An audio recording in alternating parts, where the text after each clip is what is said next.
Hi, my name is Sharnita, and this video is an experiential emotional freedom technique for anyone who is healing from emotional abuse, be it at the workplace or from their own house. Now, for anybody who has experienced rupture in their safety on emotional or physical level, there is a breakdown in their identity, how they perceive themselves. And there is also a breakdown in the way they perceive the world. So, internal loss of trust, coherence, clarity, and external loss of trust, safety are two most common symptoms when we are healing from emotional abuse. We would now start the tapping, so just be comfortable and go along with me. And as you go through this, the words that would intuitively come through me would restore a sense of self appreciation, acceptance of who you are in this very moment, even if you do not see it as of now.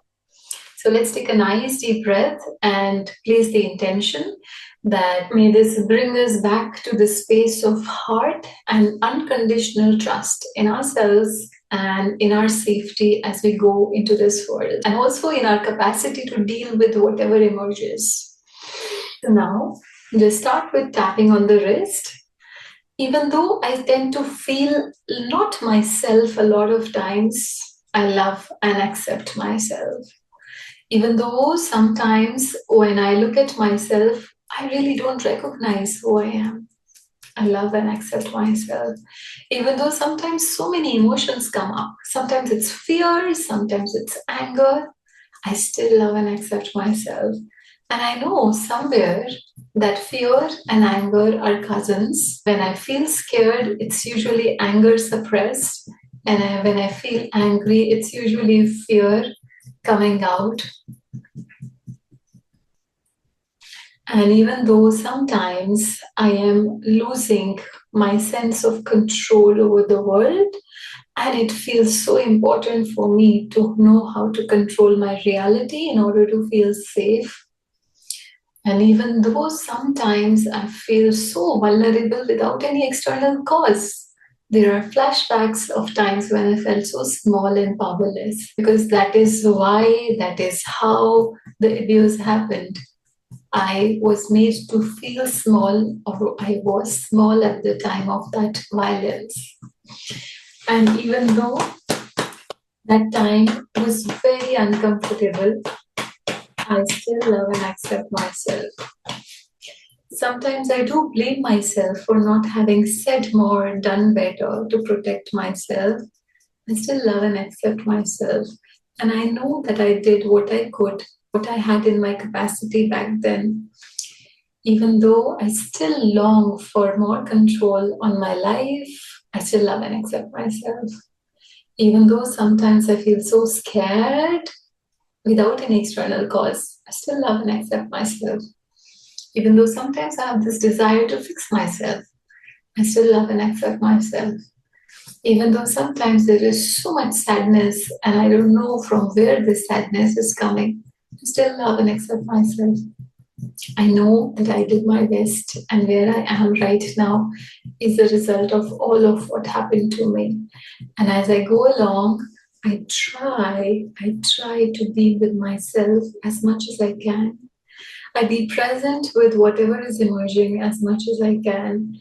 And even though there is such a strong hypervigilant scanning of the environment all the time, I still love and accept myself.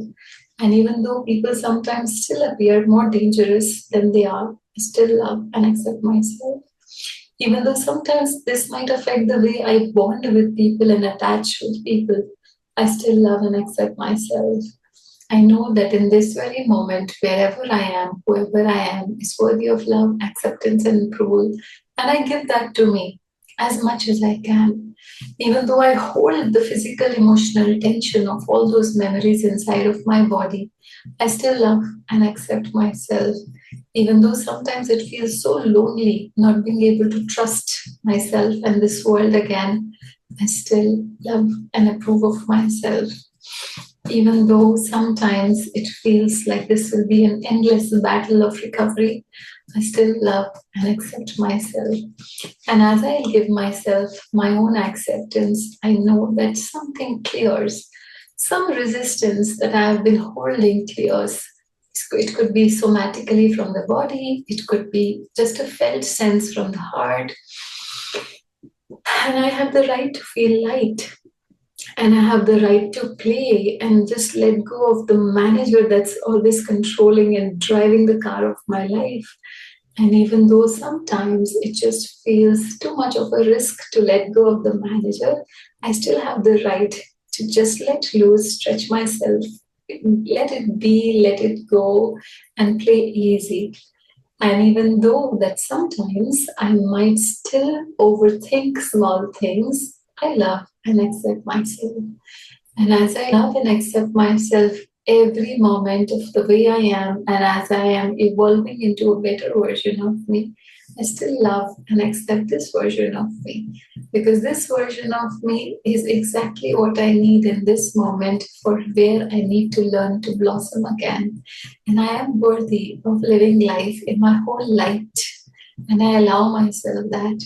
And from this day, in all directions of time and space, I let go of my need to play small, to be scared, to not trust my own capacity to deal with life.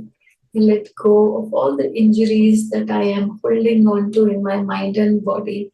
And I allow myself the healing, the expansion, the ease, the joy that is waiting in the seat of my heart to come alive so that my inner child can spark again in my eyes and I can breathe deeper, happier, let go of the past, be in the present, and enjoy the gifts that are coming for me in this very moment in expected and unexpected ways. And in the process, I'll be kind to myself. Taking a nice deep breath and feeling the tingling sensation in your fingers, throughout your body, releasing any tension in the navel, releasing any external, internal holding on, just relaxing your body, stretching if there is a need to stretch. It's my deepest hope that this EFT practice would help you release what is holding you back and feel free to practice it as many times as you want. Share it with your friends and family members if you think this can support them in their journey. Thank you.